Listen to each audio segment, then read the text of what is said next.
Okay, so 2005 CE200 International School Bus. I've had it for 3 years, driven it around Alberta and BC, and recently drove it across Canada to here. We moved to Nova Scotia, so it's registered as a camper in this province, motorhome, RV, whatever the province calls it. It's approximately 35 feet long. It's a 9-window bus, a little smaller than your typical school bus. This one was used in Alberta, around Calgary.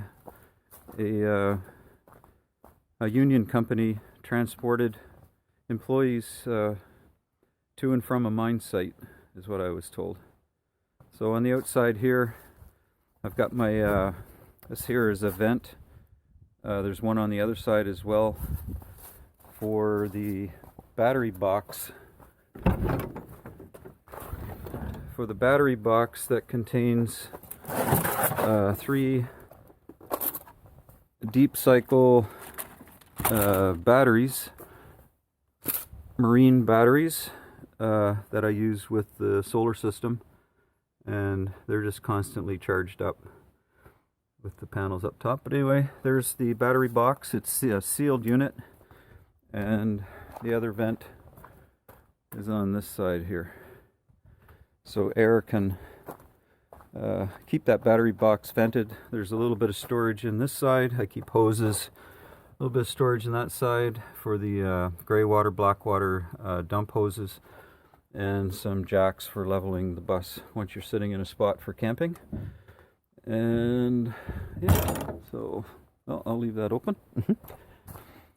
So around the side here is the black water holding tank. It's a 30-gallon black water holding tank, and I've got a hose connection here for once you've hooked up your town water to the bus. You can hook a garden hose up outside here with a hand controller and have outside water tap.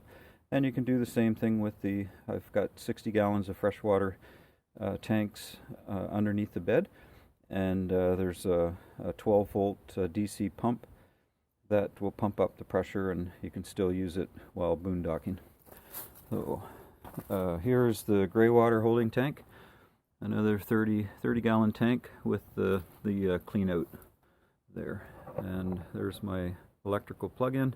Right now I've got it plugged into a 30 amp receptacle on the garage, and it's helping to charge the batteries in the back and give me power, so I don't need to be using the batteries right now. This is my 80 gallon propane tank. A little bit of discoloration on it, but it's a brand new tank. It's only been in, I installed it a year ago last May, so about a year and a half old, this tank, with a shut-off valve here and a shut-off valve here. And battery compartment, 3 deep cycle batteries in here, lots of starting power, and fuel panels in here. Let's see, got a bra on the front, and I made up this lock for the door myself. Just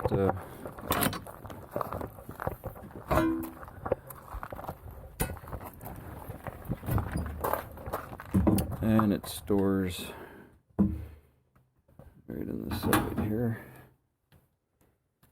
like so.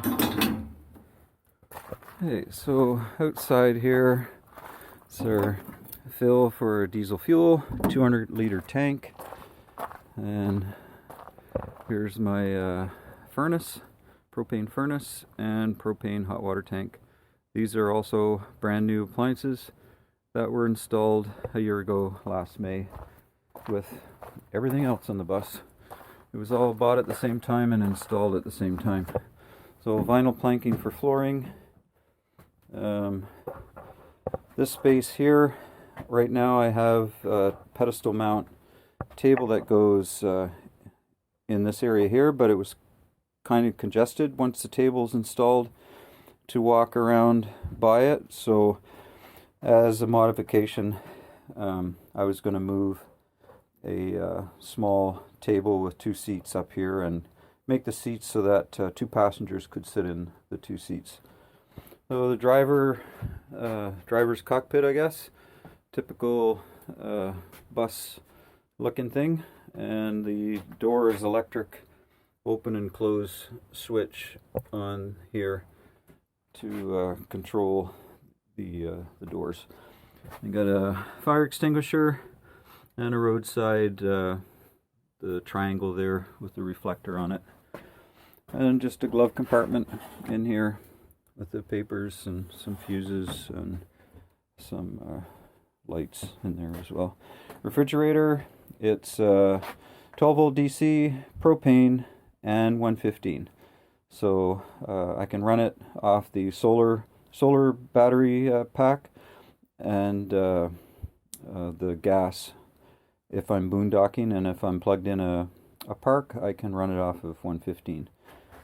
Sink, double sink and drain. It's an RV sink with RV faucet. Got a induction cooktop here with 2 burners. It runs off of 115, and you can see the lights blink in there now. It's just sitting in standby, I guess, but properly plumbed. Hot and cold water shut-off valves. Got an electrical outlet here when we're plugged in. Another electrical outlet here. USB ports here for charging off the solar system. Got some buckles for attaching carabiners and rucksacks, backpacks, that kind of thing. Made the curtains ourselves. In behind this unit here, we've got the thermostat for the furnace and the switch for selecting propane, gas, or electric for the hot water heater, and some more USB charge points, another electrical outlet, and the furnace duct. And then here we have, it's like a bunk that folds up into a bed. I've got the other cushion here that comes down here with Velcro. And there's 2 little posts underneath the bench here that goes in these floor mounts to support the bottom for somebody to sleep on that. So, give me a sec here. So, back into here. Actually, I'll back up a little bit and show you the solar lighting that's on the ceiling here. They're all just, this all runs off of the 12 volt DC. And yeah, got a smoke and CO2 detector. Don't have a battery in it right now, but a little shelf with a mount up front in the center for a small TV that is in the house, and there's a backup camera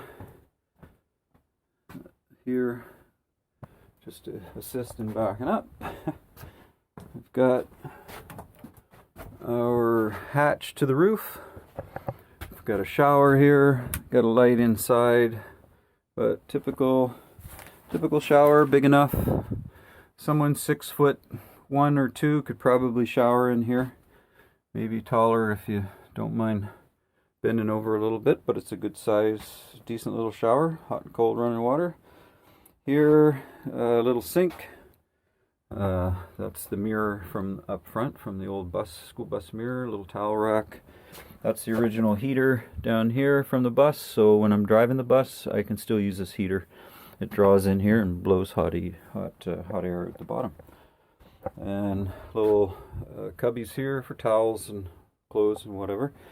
This is the electrical distribution for my 12 volts and my 115 volts. It's a 30 amp DC converter.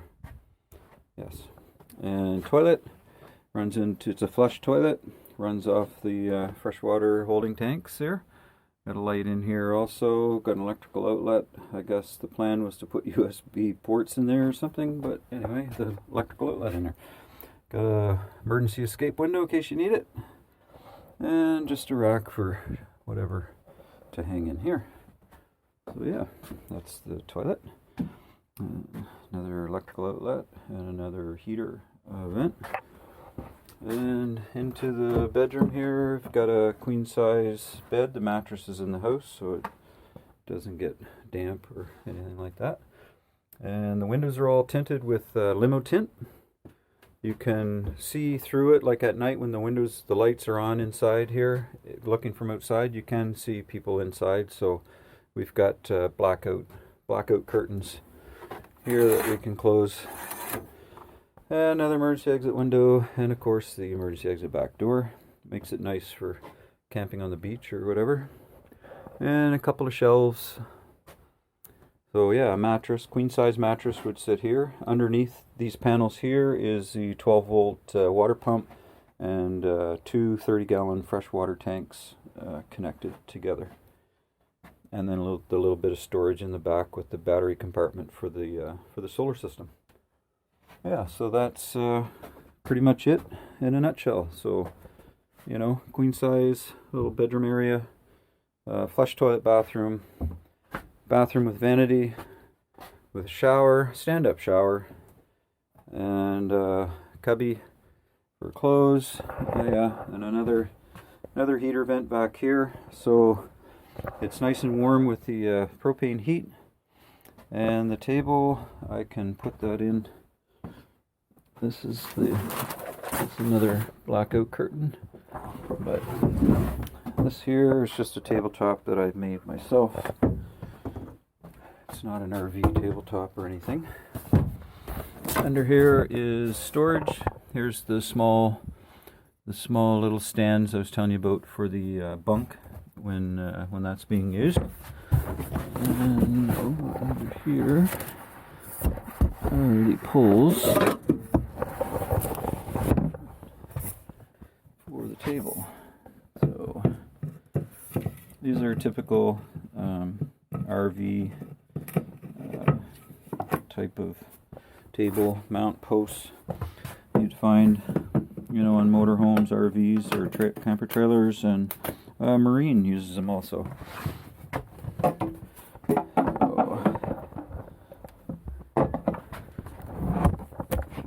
Yeah, so there's the table. You can see it's not ideal where it is, but it works. You know, when we're eating, we're using this space here in the table. But yeah, I have all kinds of gold mining pictures. So this bus, yeah, I've had it for 3 years. I've traveled. My wife and I sold our house, lived in it for 7 months, traveling around Alberta and BC, doing different race events, triathlons and trail running, that type of thing. And then we moved to Nova Scotia, bought a place in Nova Scotia, and then drove it across the country. Yeah. So there you have it. Still a little bit of work that could be done. There's some shelving up there. We never did get shelf doors or shelves built into this unit here, but like I say, everything inside here for the conversion is new. All the appliances are new.